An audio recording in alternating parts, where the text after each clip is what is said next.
How's your game, by the way?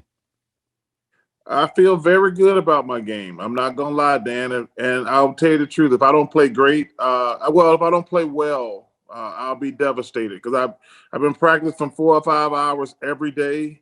I feel really good. I can't wait, and I told you I'll be totally devastated if I don't play good. Okay, but what is good? And I tell people this that I played with you, and I think it might have been one of the best rounds, one of the last times you had a really good round.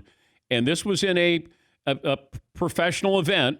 You know, that was a celebrity event, and you shot a 79 in Dayton, Ohio. And people go, and what did he end up with? Like you shot 79 through 15 holes or something. I said, no, Charles shot 79 that day. What are you shooting now? Well, I haven't been worried about my score. I'm worried about hitting good shots Okay. because clearly I got mentally paralyzed on the golf course from taking too many lessons and thinking too much and choking under pressure. I've tried to dial it back and don't worry about my score.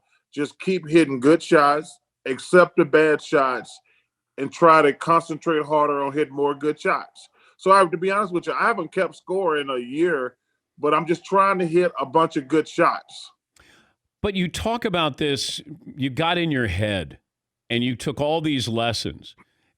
And if I put you on the first tee, you were different than you would be on the practice range, right? Your swing was different on the practice range as opposed to when you actually went to the first tee? Well, Dan, it's really interesting you phrase it like that because I've actually played with players who were great in practice, and once the crowds got in, they froze up mentally, and that had never happened to me before. Because when I played basketball, I went to a whole nother gear when the crowd was there. That Huh. took you to a whole nother level. But for some reason, when I got on the golf course, I just choked like a dog under pressure, plain and simple. I think now I feel a lot better.